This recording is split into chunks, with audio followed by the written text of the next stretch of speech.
Official visits are stacking up, the recruiting board is shifting, and the NCAA just opened the wallet. It's been a wild week in Badgerland. Let's break it all down. I'm Rajiv. He's Justin. Here we go.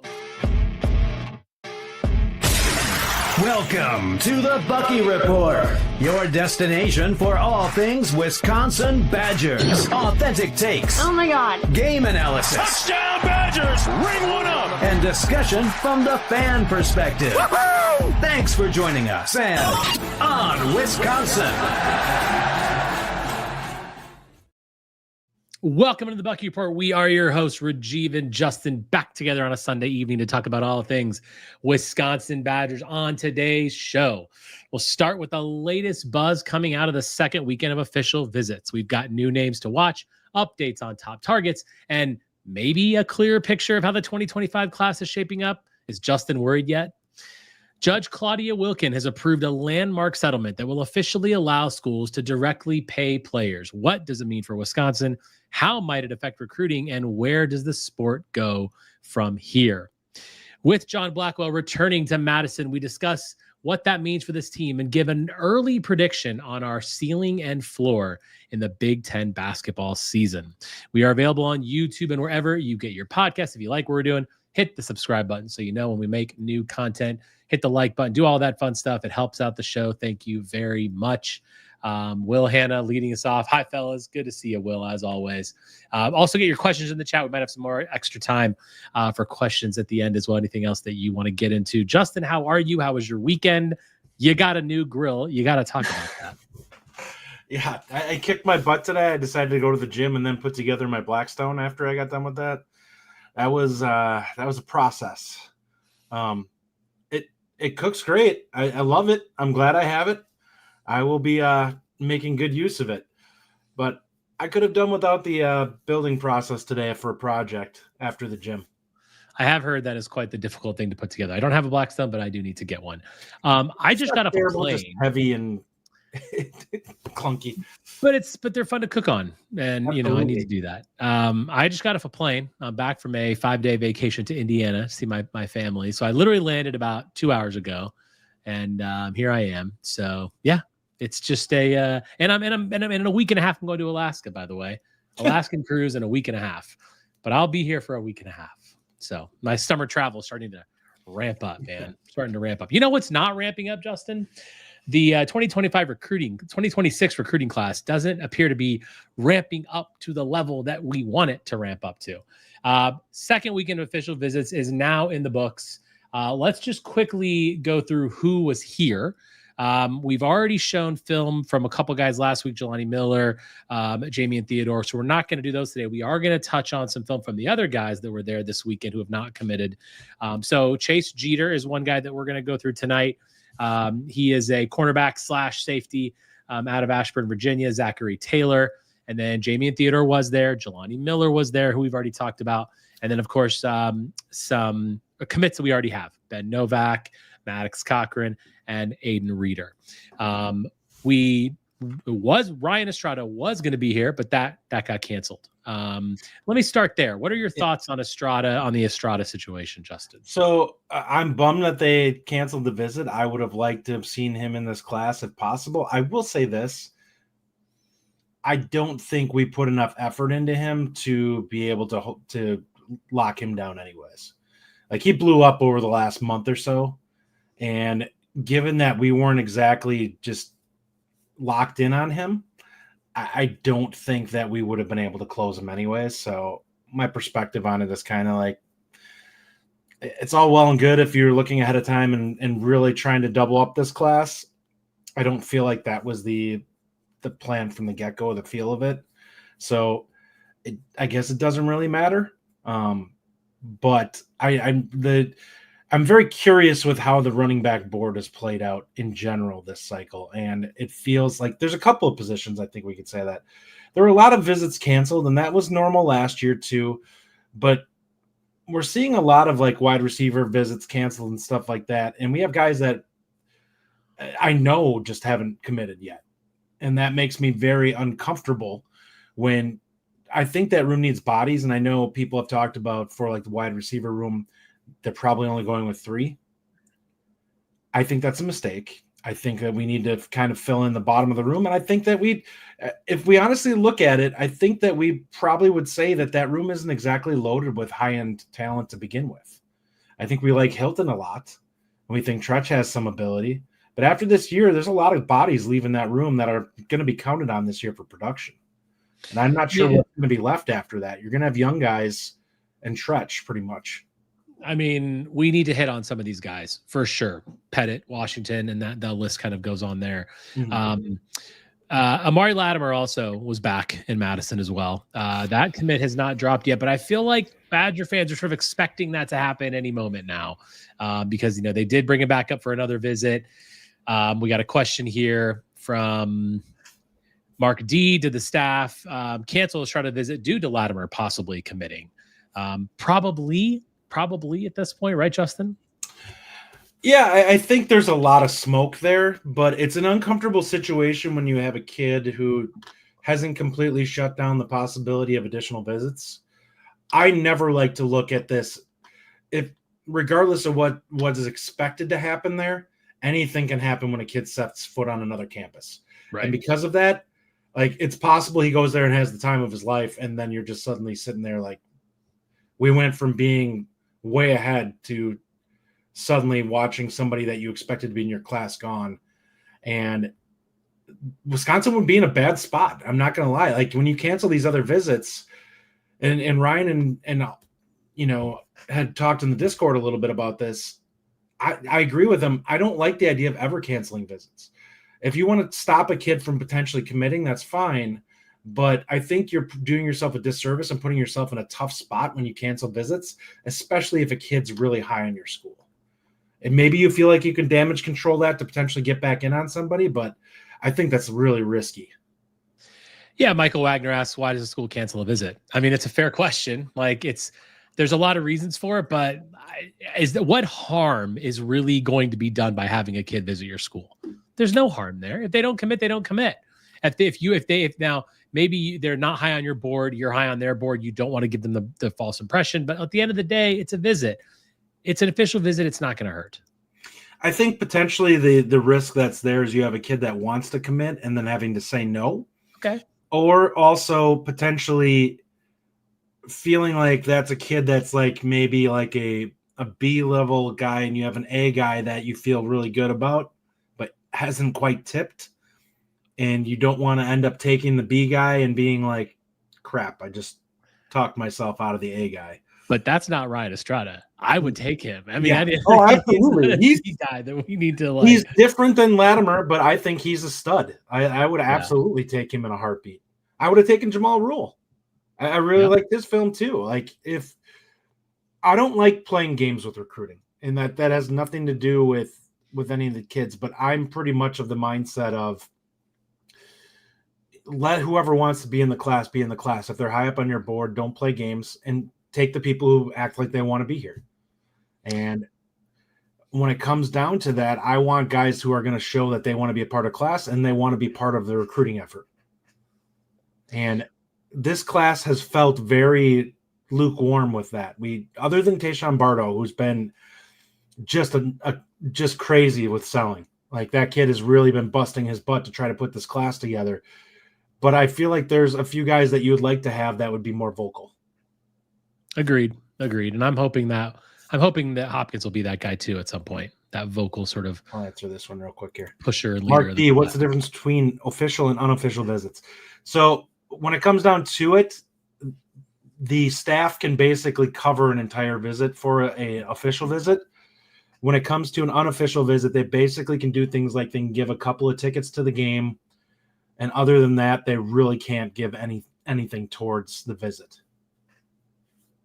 So it's very limited on what type of expenses that they can cover for a recruit when they come in unofficially. Yes. Before we get into a couple of the film of some of the guys that were here this past weekend, since our last show, Justin, we did have a couple more commits to kind of just quickly touch on. The tight end room looks to be pretty well locked down with Severs and Janda now both committing. Your thoughts on that tight end room at this point with both of those guys? I like them. I think they got exactly what you would hope for. You got a guy who's a little bit more of a a H-back type in Severs, and you got a guy who's much more of like that inline slash guy that potentially you can flex out a little bit in Janda. I think he's going to be mostly inline. I think he's a heck of a blocker. And I don't see a guy necessarily as a seam stretcher in him, but I think he's a guy who can do a lot of that stuff in that 15 yards or less range where you feel good about him being able to settle down. He's got a nice big body who can make catches. Yeah, so there's also speed here, quite a bit of it. Look, we've long sort of been criticizing the tight end room, right? Obviously, when we got Tanner Koziel, we were like, ooh, big jump. Okay, we lost him. We're in that same sort of purgatory of no real good tight ends. This class here with Janda and Severs, I think is a really nice step in improving that tight end room for the future. And I think, certainly Grimes' offense can be very tight end heavy. And I think that's kind of what's shown in this. It was desperately needed. We really need to take a step up in the tight end room because frankly, it's just been too long since we've had a dominant one. And hopefully one of these guys can develop into that. I think there's some nice pieces in that room, though. I really like Steck, and I think we both liked Nazai Davis last year. Yeah, I agree. And I think maybe you're right. I should acknowledge that. Maybe and it's more about can be pretty versatile too. I just don't think he's a burner. Maybe it's more about stacking them together, right? Yeah. To actually like bring in like a proper stable, because you're right. Nazai Davis and Grant Steck are both guys that we like. Yeah, I think it's just a super young room that is very inexperienced. So we really don't have anything to hang our hat on with it and look at it and be like, we feel like this room's trending in the right direction because none of these guys have basically been on the field other than Ashcraft. Yeah. Okay, so we talked about a couple guys that were in this past weekend. That's Chase Jeter and Zachary Taylor. So let's go over some numbers here from those guys. So we'll start with Zachary Taylor, 6 foot, 182-pound cornerback out of Full Shear, Texas. Composite 3-star, and 247 has them as a high 3-star at 89. Other schools interested are Houston, Pittsburgh, TCU. Those are other schools that we're competing with. We're going to play Zachary Taylor's film here. I do have the right guy, don't I? Yes, I do. So Justin, tell me what you think about Zachary Taylor. Well, I mean, the kid can flat out fly. He can really run. Has plenty of speed. My biggest knock on him is I look, he doesn't necessarily have the fluidity of a couple of the guys that we've seen, and he's not necessarily doesn't have the hands you'd like to see from a couple of guys. I say this as he catches a long touchdown pass on offense. Yes, when it was receiver film. But there's a lot of plays littered on this film where he's in position to make a play on the ball, and it ends up being just batted down rather than seeing him be able to go and make the pick. And that's something I believe the staff is looking at him as a safety rather than a corner, which I actually think is the appropriate position for him. I like him better in that spot. I just don't necessarily know how from a fluidity standpoint he handles the receiver position on defense, but I think he's much better at ranging around on the back end and being able to cover ground, which I think he'll actually do a good job at. Yeah, one of the pieces of film we're showing right now is actually him covering ground and making a downfield tackle. And you're absolutely right. I mean, he looks more like a safety than he does a quarterback, which is fine. That's a room that we definitely need to beef up as well. Yeah, I mean, I feel like he adjusts the ball well, but at the finishing point of the actual interception, I think is where you're having some of these issues. Mm-hmm. But at the end of the day, like you said it out, like there's been multiple plays already, if you're watching on YouTube, where he didn't actually make a play, but he's in the right position, right? He adjusted the ball well in the air, and it screams a potential free or even strong safety. I mean, he can clearly tackle as well. I'd like to see a bit more of his tackling and stopping the run potentially, but in this film, he's not going to do that because he's playing more cornerback. But he can tackle and he can play a bit violently at times as well. Mm-hmm. So definitely someone that I feel like that would be a good add. Because at the end of the day, Justin, the defensive secondary is a bit lacking. We have Carson Elam's in this class. We're going to need to beef this up. We've talked about Jamie and Theodore. We've talked about other guys, but we're going to need to close on some of these corners / safeties to improve this class. Yeah, absolutely. And one of the biggest takeaways I will say from that safety recruiting this cycle is they are absolutely looking for speed. You look at Tilson, I think is like a 10-6 guy. I know that if I'm not wrong, I believe Taylor's 10-5, isn't he? I think it's 10 something like 10.5, 100. 6 or 10.7. So I could be he wrong. can really fly. Yeah. I know Reddish was a guy who has good speed. So Reddish. they're really attacking guys who can run at that position, which is interesting because that wasn't necessarily what the previous staff really targeted. They were looking more for football players, and none of the guys were terrible on speed, but they also were. There wasn't exactly a lot of range on the back end. So yeah, I'm really looking forward to that aspect of it. I will say that we've talked a lot about the athleticism. You just mentioned the kind of profile that they're looking for. Zachary Taylor isn't the most athletic, so I think that is a bit of a step in a different direction for this class, for this group. With him, less fluidity. Yeah, and I think that's one of the things that you'll see in a lot of the film that we've been kind of previewing for the last few weeks is the athleticism has been pretty high. This one, it takes a bit of a step back, but still, there's clearly a player there. We'll see what can come of it. The next guy up is Chase Jeter. So he was again that was here this past weekend. From what I've heard, it was a good visit from Chase. 6'1", 180-pound safety out of Ashburn, Virginia. Composite 3-star, 247 has him ranked as an 88. Other visits and interest from Virginia, Duke, Penn State, and NC State. A couple of the different sites have Penn State as the winning sort of team, the leader in the clubhouse, if you will, right now. Did have an official visit at Duke last week. And let me pull up that film here. He's not expected to take a Penn State visit, by the way. I will say that. Say that again? He's not expected to take a Penn State visit. Well, that's good. That is very good. we have tell me your thoughts on. I love his film. Ryan and I discussed him previously because Ryan told me to check it out. And this kid flat out flies. I see boundary corner. The staff is going after him as a safety.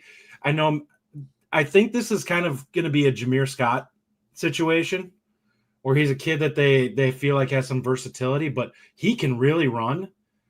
And his feet are so quick on his film. And I look at this and I'm like, this screams boundary corner to me. Like, this is a guy that looks like he can cover ground with a receiver.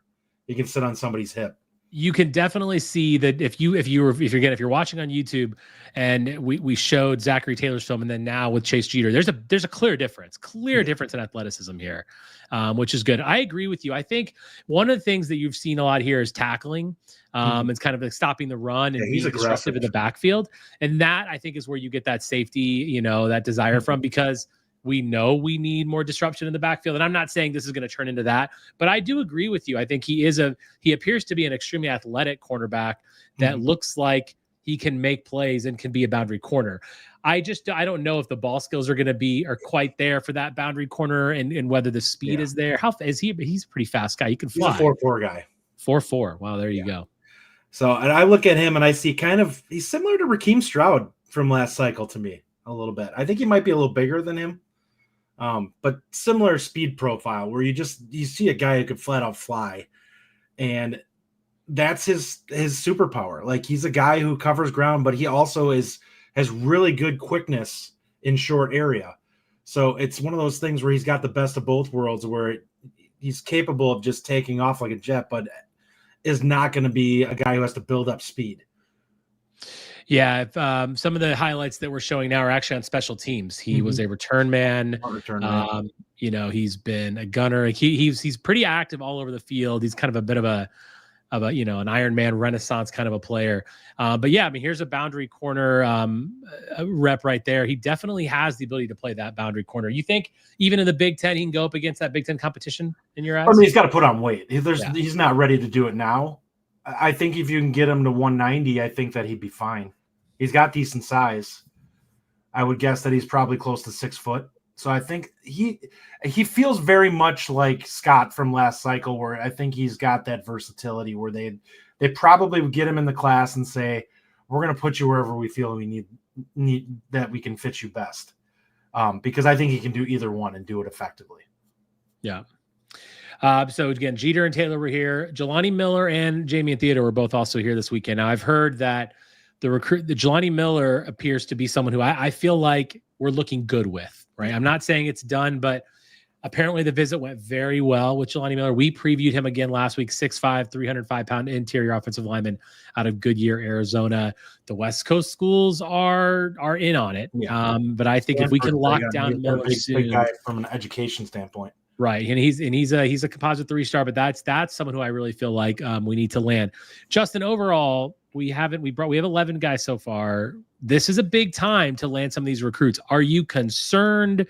Are you just sort of in a wait and see mode? What's your overall sort of take so far on what's happened, and how nervous are you in the development of this class? Admittedly, I'm fairly nervous because I look at some of these guys, and in previous years, we felt like we had to wait on certain guys a little bit. We have some guys that we're looking at in these last couple of weeks that I just don't think the offer lists are insane. And I think it's starting to show that Wisconsin's not necessarily we need to put up or shut up year to kind of prove that we're headed in the right direction, to kind of get recruits back on our side. Because I think it's getting harder to sell, I guess would be the thing to say. Mm-hmm. I think the class still ends up being really solid. Like, I look at a lot of these guys and think I'll be really happy if we have this guy on our roster next year. But I would like to see more of them jumping in. Now, right now, it's not the end of the world. We're at 11. There are a lot of schools that are in a worse position than we are, but I would like to see us get the board filled up mostly by the start of the season. And I think we're going to see a significant difference before the end of the month. But I think we're all kind of just a little uncomfortable with where we're at, because there's a lot of people that we've already had in for visits that I think we're probably feeling some anxiety about, locking them down. Because one thing that has happened since they've had the earlier official visits, the commitments have started to be much earlier too. Yeah, no doubt about that. Kevin Brown says, we are starting to slip because of our record. I mean, I think that's kind of what you're just mentioning there. Like, it's certainly a bit harder to sell. We do need to figure that out. And look, we've got to show it on the field. We've said that before. He's done really well in recruiting so far, but he's got to show it on the field. But at the end of the day, we got to close some of these guys. We've talked about Washington. We've talked about Pettit. Washington, again, I still feel really good about that. A couple sources that I've got says Washington is looking really good, and I expect that to hit sooner rather than later. Pettit is the one we all want. Yeah. I think that's pretty clear. If Pettit hits and Washington, then our receiver room is looking better. We talked about Latimer potentially. The modern perennialist asks, Justin, do you think the Badgers take a complimentary running back if they get Latimer? I feel like we need 2 this year. What are your thoughts? I think no. It's going to be an interesting how they handle this room. I think you need more bodies in it, but I look at it and you have a redshirt freshman in Atuka.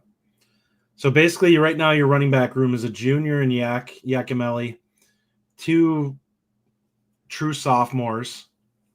Or actually, no. They have a true sophomore in Dupree, and then 2 redshirt freshmen, because I don't believe Dylan Jones had more than 4 games. So the room isn't terrible in terms of youth. I would like the extra body. I think this might be one of those situations where if Yakimelli moves on after this year, or if he plays really well and something happens, he gets some opportunity, that you have a guy probably brought in through the transfer portal to fill the things out. I don't necessarily know that you need more young bodies. I don't disagree with the idea of taking a second back, and I would have really liked Estrada because I felt like he was a really nice change-up to what Latimer was. But I don't necessarily think you have to. I think you want to, if I was to say it.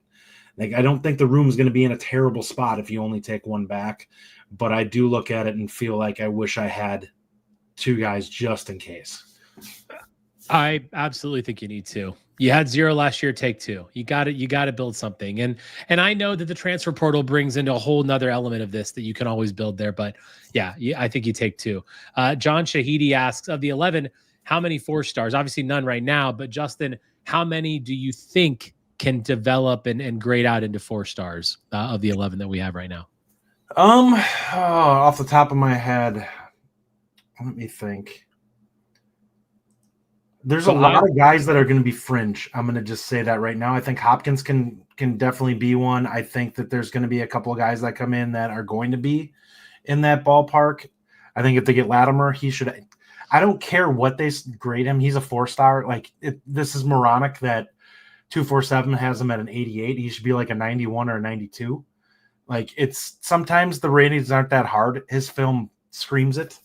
When you see him planting linebackers like they're not even in his way, like he's got some of the most ridiculous film that I've seen. And there's all these people I've seen talking about him saying that are guys who actually are, like Brian Smith said flat out. He's like, he's one of the best film that I've watched for a recruit.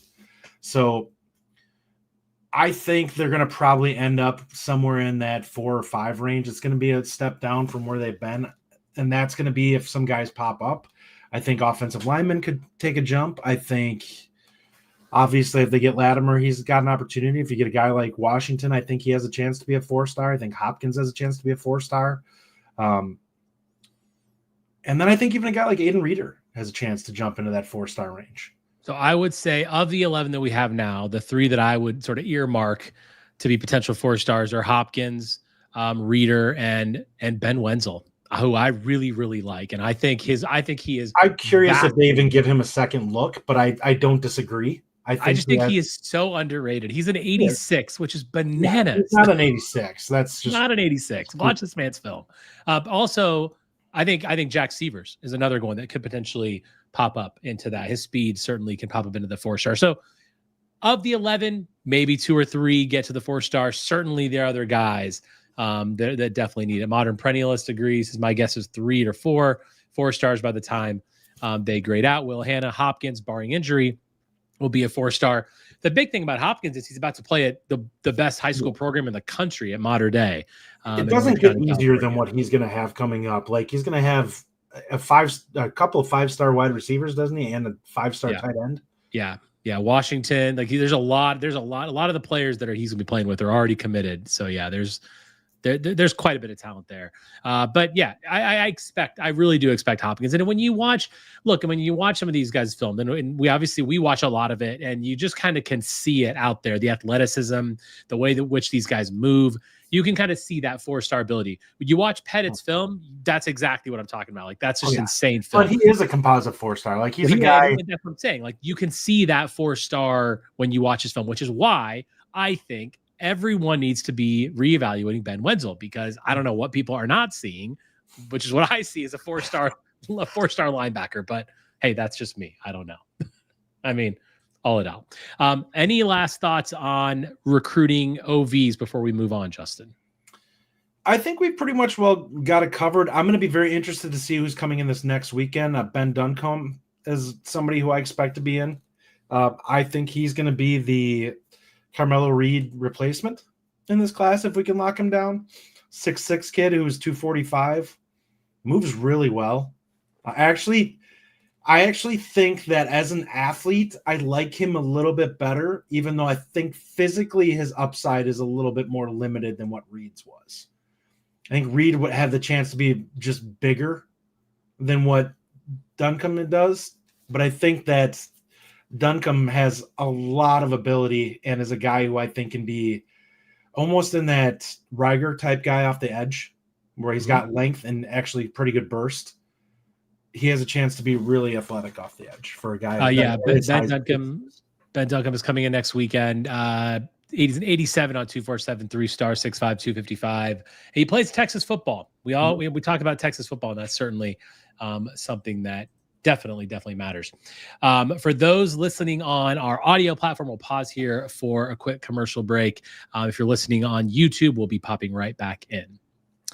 All right, welcome back in. We're moving on to the NCAA, Justin. Big landmark ruling. Claudia Wilkin, I believe is her name. Judge Claudia Wilkin finally has brought to the end of this settlement that has been approved now between the NCAA, the conferences, all these parties involved, that basically says now that that's all settled, schools can pay players directly up to $20.5 million per year.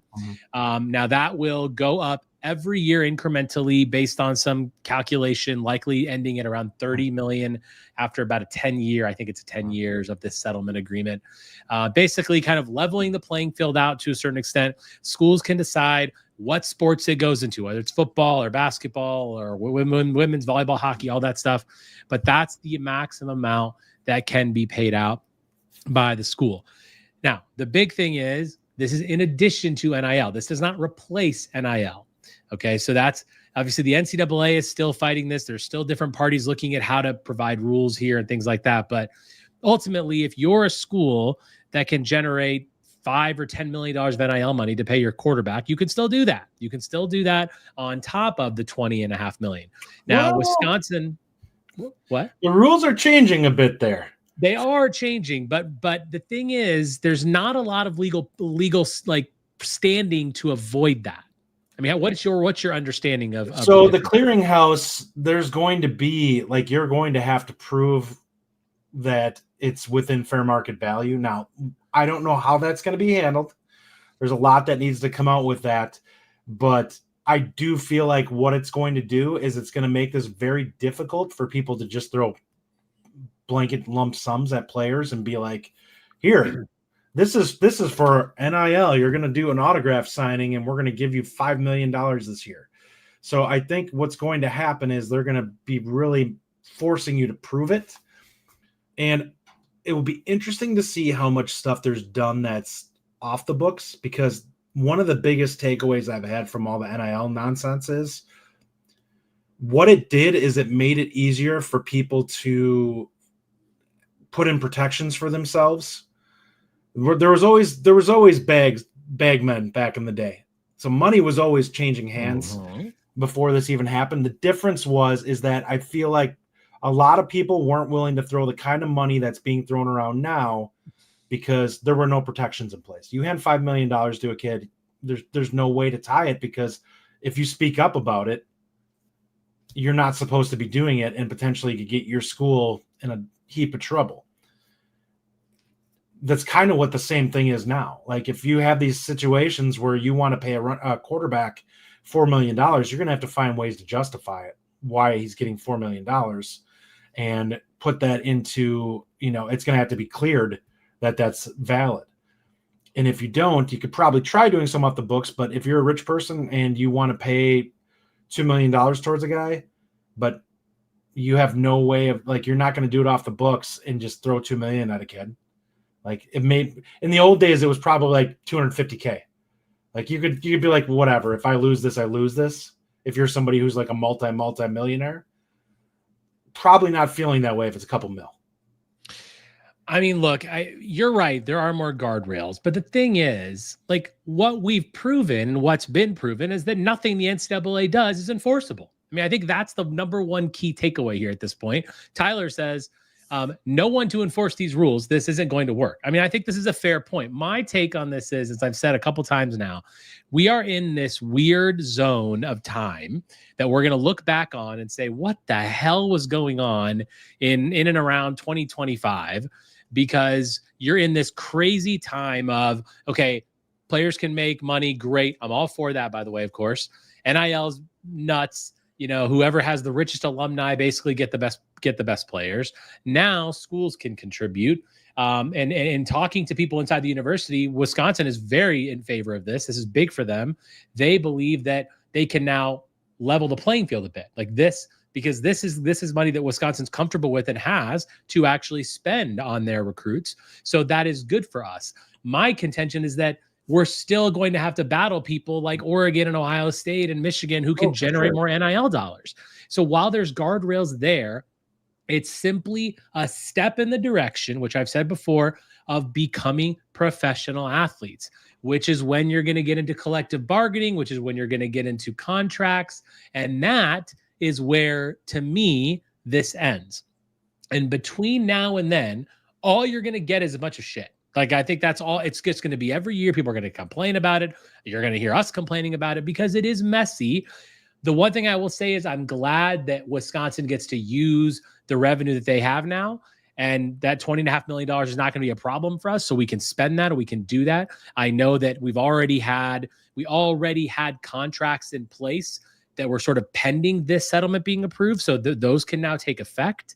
That goes back to like the Xavier Lucas situation and all kinds of stuff like that. So there are things that need to change, but we are simply in a stepping stone. You put up a comment here from Tyler, says the problem with this entire thing is that the players have no say and haven't collectively bargained, so more lawsuits will. I mean, and that's exactly right. And until that collective bargaining takes place, nothing can really happen, Justin. I mean, I'm not going to go out on a limb here and say I'm feeling sorry for the players who are effectively just jumping ship and doing whatever they want right now. There needs to be something put into place. It's not like they're not making out like bandits right now. Oh, 100%. The idea of a kid who's getting multi-million dollars and has never set foot on a college football field is ridiculous, in my opinion, especially given the bust rate of how many of those kids, like at least a kid going into the NFL has proven that he's at an extremely high level at an advanced stage of football. I don't think high school football is an advanced stage of development. I agree completely. And I've said it multiple times. I just feel like I'm a little bit tired of this whole, like, because look, you can, if the Michigans of the world and the Ohio States of the world want to just keep increasing every single year, they're going to pay more and more for their top quarterback. Then there has to just be guardrails. And of course, the transfer portal is a disaster. You can't have two transfer portal times. You can't have two. You can only have one. You shouldn't be able to just come in, take money, and leave. Like there's no rules in place. But this settlement is like step 3 out of 20 to get there. That's what I'm saying. I think we are in the middle of this zone, which we all knew. If you listened to our show last year, you would have heard us say, like, it's going to get a lot worse before it gets better. Well, this is one of those times where we're in this crazy zone. We're hoping we can compete. We're hoping we've got enough good recruiting. We can keep enough of these guys to where when 2026 comes around and we have a schedule that's worthy of making the playoff, go look at it. It's awesome. That's what that's what I'm kind of holding my hat on. I'm excited about the opportunity that we have there, but I don't like the state of college sports. I think this is good. I've often said that I hate the fact that alumni or boosters or fans, whatever you want to call the people who are paying in these NIL collectives, which many of you listening probably are paying into the Varsity Collective. I do a little bit myself as well. Like, we're fans, though. Why are we having to pay for the students when the school makes all the money? So first of all, $20.5 million is way too low. No, you jack that thing up. Like, they are benefiting from the players. They need to pay for the players. Why do the fans? Imagine as an NFL fan, if you had to pay into a collective to pay for your NFL quarterback. That's crazy. I'm not arguing that necessarily. I think the issue is that what we're looking at is how many schools can effectively actually play in this environment if that's the rule that we choose to pass. Now, Wisconsin is one of the halves. We're a top 15 or so revenue school. Big Ten and SEC, those are the halves. I'm not going to argue that, but I think there are teams that deserve to be in the discussion there that we should still have around. And I think that it's bad for college football if we suddenly drop down to 40-some teams. Like that, I mean, that's probably the model that people are talking about, get to 2 leagues of 24, and let's do that. And maybe they will. I think that's a sad day if it comes to that. I really hate that it's going to really like minimize the level of scheduling that happens at that point in time, because you're not going to have a lot of options, especially when it's basically going to be cut down to what are you going to be out of conference games going to be? Well, you're going to have like basically one other conference to go to. So we'll play a few games against the SEC and then against ourselves. That's just, nobody wants to see it where you're seeing a bunch of teams that are 8-4, 9-3 going in like the NFL playoffs and feeling like it's been kind of diluted to the point where it's like, well, we have the same couple of teams every year. And the difference is unlike the NFL, when you have a draft and you have a chance to build yourself up, those teams just keep reloading at the top. I feel like it gets worse for us if this gets reduced to fewer teams. I mean, you're not wrong there. I think where Wisconsin fits into this landscape is a very, dicey situation at this point, right? Because you're going to end up basically looking at two 24-team conferences, the SEC, the Big Ten, 48 teams. where are we going to fall in that 48? We're probably let's be honest, we're somewhere in the middle. And that's not where we want to be. But at the end of the day, the fact of the matter remains that the college sports as we've known them for most of our lives is completely changed and is changing. And it's never going to be the same again. Like, it's just not. Money is involved now, and money rules all. And we're still going to they're still going to wear the names on the shirts. We're still going to root for the same logo on the helmets, but how we go about it and how they go about it is going to drastically change.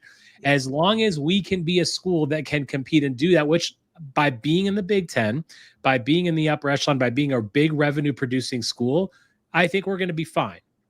How fine we're going to be, what that means for the success or lack thereof, or mediocrity or fickle or whatever, like that remains to be seen, and how the sport is really adjudicated and how it's actually done. And I don't really know if I like it or I don't. I just want it to be done. I just want something to be decided. This was a good step. Thank you. And thank you for the judge for doing the settlement. It does help us. There's no doubt it helps us because, and again, in talking to people at the university, they even said that it will help us. That's good. But there has to be more steps taken. I'm a little bit annoyed at how long it's taking. I think that we've been saying this for a couple of years now, that there needs to be things like get these things moving, because the quicker it gets decided, the quicker we can all just move on and have the SEC and the Big Ten be the AFC and the NFC, and it's the NFL Farm League. That's in essence what's going to happen. I mean, I can't argue that. I think from the contract standpoint, I know Tyler brought that up. I think that's mostly going to be driven by the school itself and what they can give for revenue sharing. That's where you're potentially going to get tied into guys having to stay multiple years. And that's good. Make them stay. Yeah, like, if you're going to get paid, you should have to stay for it. Sign on the dotted line. I think you should. I think it's nonsense that these guys can just jump ship whenever they want, like has been happening. Like, you need to find a way to reduce it's not even just the guys leaving to go to other schools. It's the fact that how many of these guys end up just with no place to go. So you have a kid who had a scholarship, decides he wants to take a shot at going someplace else because he wants to make out financially, and then realizes, I don't have any film and nobody wants me. And now you're out of scholarship, and you no longer have a way to pay for college. And the question of the day is that even enforceable, right? Like that's a Xavier Lucas situation, by the way. Xavier Lucas signed a contract, allegedly, from what we've heard, that was about this settlement, saying that you're signing on, if the settlement gets approved, you get this much money, you're signing a year or two or whatever, and he bailed. So, like, is it enforceable? And that's where the discussion comes of, they're not employees, so you can't actually hold them to these things. And I think listen, I'm not a lawyer. I've just been reading a lot about it. I don't know what that is, but that's what I'm saying, right? Like, is even that legal recourse for the financials of it? Right. I mean, there has to be something. Like, you're absolutely right. If Wisconsin is going to commit $1.5 million for you to come play here, you can't enter the transfer portal in the next time. You've got to say, okay, I'm going to commit to 2 years. Here's the money I'm making. We can amortize that over 2 years and call it a day. That's fine. That's reasonable to me. And if that's what it is, I'm good with it, because then you're actually knowing that if X quarterback signs with us, then we know we have him locked in for 2 years, then we can adjust our recruiting cycles to know what we have coming in. But when you can lose a guy in the spring and then again in December, it's so hard to plan for the future. So, Tyler, just one more comment here. What is going to be our split of the $20 million, since it sounds like schools are going to choose how to spend? There's a maximum that they can spend for football, which I believe is somewhere around 16. No? I did not know that, if there was. I believe there's a cap on it. There could be, but again, I don't know. I'm trying to scan for something. If someone's listening, can correct us on that. I don't know. I don't know that there is. I thought that the schools could dictate entirely where the money goes, but I could be wrong. I'm pretty sure that I thought there were some rules in place for it, but I could be wrong on that. Tyler says, I think I heard most big schools are looking at 75% football. I mean, look, at the end of the day, where does the money come from? It comes from football and basketball. Yeah. It just does. Now, in Wisconsin, women's volleyball, certainly big money driver as well. Hockey, Matthew Anderson says 15 to 16 million. So thank you, Matthew Anderson. But but yeah, look, there's a lot more coming on this, but I think the important thing, and we'll end on this, is just that a step has been taken, right? Like we've done that, and it does, and everything that I've heard, again, and talking to people at the school, it does help us. It quote sort of improves our competitive advantage, which I'm all for. If we have that, then I think we're in a pretty good spot. Let's end on this, Justin. I wanted to touch on basketball just a little bit. John Blackwell, we talked about this before. John Blackwell's returning. He's back at school. And, we've heard some other things come out recently and Ryan did a show about this as well, that he was offered chances to go elsewhere. And he said, if I'm not going to the NBA, I'm going to play at Wisconsin. I love that. Kudos to John Blackwell, because in this, we've just got done talking about how players are being thrown bags. And John Blackwell has decided to stick right here in Madison. How important is that for us? I mean, he was critical to our success last year. And now going in his third year, I mean, I think one more year and he's going to be gone. He's going to go to the NBA. I expect him to take that jump. But talk about important for John Blackwell to be coming back. Yeah, based on his comment, and I was kind of offended by the fact of what the coach said. There was a anonymous coach who said, "I'm disappointed that you decided not to go in the portal." Yeah. And my perspective on that was kind of, where do you get off feeling like these kids should be, number one, you're basically admitting to collusion, and what you shouldn't be doing is just tampering, which is you're not supposed to be doing, because he's not in the transfer portal. So where do you get off telling your kid you're disappointed when you're actively breaking the rules to try and do this? Number two, develop your own damn kids. The fact that you need to go hunting in the transfer portal to try and build up your team is part of the problem that I have right now, where it's basically just, let's go buy a team. And you see all these teams just adding to their, stockpiling talent to be able to make a run. Like, I'm really just tired of it. And I realize Wisconsin does some of it too, but we're mostly just filling like holes. Like, we have people that leave or go wherever for roster spots, and we've just got to fill out the roster. Yeah. I mean, I agree. And I did think that was pretty funny what the coach anonymously said. But listen, I'm glad he's staying here. No doubt about that. He's absolutely critical to us. Just for fun, Justin, we'll end the show with this. 20-game season in the Big Ten next year, of course, as per typical. Very, very early prediction, knowing who the lineup is, right? I mean, just generally speaking, we know Blackwell's here. We know Boyd, Winter, Rapp, these, so on and so forth. Like, what do you feel like a reasonable floor and ceiling is for our Big Ten basketball record out of 20 games? I would say, and having no idea how this team is going to actively look, I'll say floor is 8-12. Oh, whoa. And that's me being like, if this doesn't work, right, we have no idea what this is. And I would say ceiling is probably somewhere around like 14-6, I think, is in play if they really come together. I think with the addition of Boyd, our floor goes up just because we have a more true point guard, and John Blackwell moves into his more dynamic sort of preferential position of the two, where, of course, we have questions, which we've talked about a lot, is our bigs, right? We don't have the defensive bigs, but we do know that we're going to be a very strong offensive team. All the guys we brought in can shoot, every single one of them, whether it's Austin, Rat, whatever, we can shoot. So even the European guy, like, we know we're going to have the offense. We don't know if we're going to have the defense. I don't think we're going to be, obviously Tanjay's a massive loss, but other than that, we're not losing. I mean, we're losing obviously Crowell and Gilmore as well as far as size, but as far as offensive production, I don't think that really goes down dramatically. Defense should hopefully be a little bit better. I think our floor is about 10 and 10, I think, is a floor, because I think we are a pretty good team. And John Blackwell and Owen Winter, I expect to take steps. Yeah. So therefore, you've got that increase.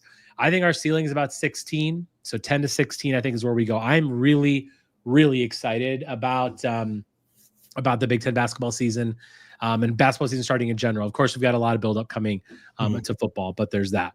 One programming note is from now until the beginning of the college football season, which is now 12 weeks, we are going to be previewing all 12 games. We're going to be dropping those episodes midweek on Wednesday. So they're going to be recorded. They're not going to be live. But that's going to be our Know Your Foe series. We're going to start with Miami of Ohio this Wednesday. We're going to go all the way through to Minnesota, which will lead us right up to that very first week of the college football season. We might double up here and there depending on our other shows. We're going to be doing a lot of previewing, of course, of the football season. But those are going to be about 20-minute episodes, so much shorter. Listen to them on the car ride home or whatever you're doing.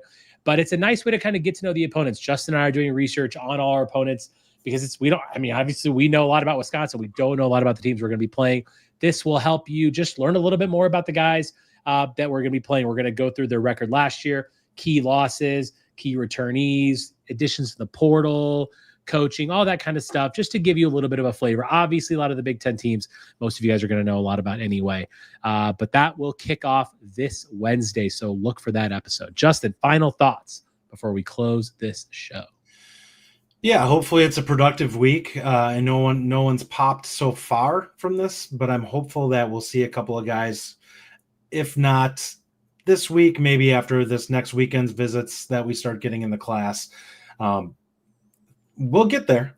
The class will come together, and I think it's going to be better than people think, but it's going to be a step down from the last two cycles. But I do think that this is going to be, there's some really nice players that they're in on right now. There are definitely some nice ones that we're in on. From what I've heard, you're right. Like this week, not going to necessarily see a lot of commits right away from these guys. Some people are going to take their other visits that they have, but there is enough out there of people who have visited to really round out this class pretty well. And you look at the Pettits, the Washingtons, the Jelani Millers, the Washington, like there's the Theodore Blade. Like there's a lot of guys that were like, boy, if we can land them, we could really increase like sort of the stature of this class.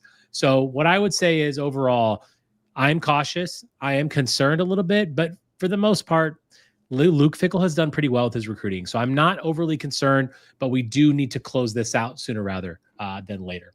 We will be back midweek to kick off our Know Your Foe series. And again, of course, live next Sunday night. Thanks for listening. And as always, on Wisconsin. On Wisconsin. Thank you for listening. If you enjoy the show, subscribe to our YouTube channel at The Bucky Report or The Bucky Report Podcast from wherever you get your content. Until next time, on Wisconsin.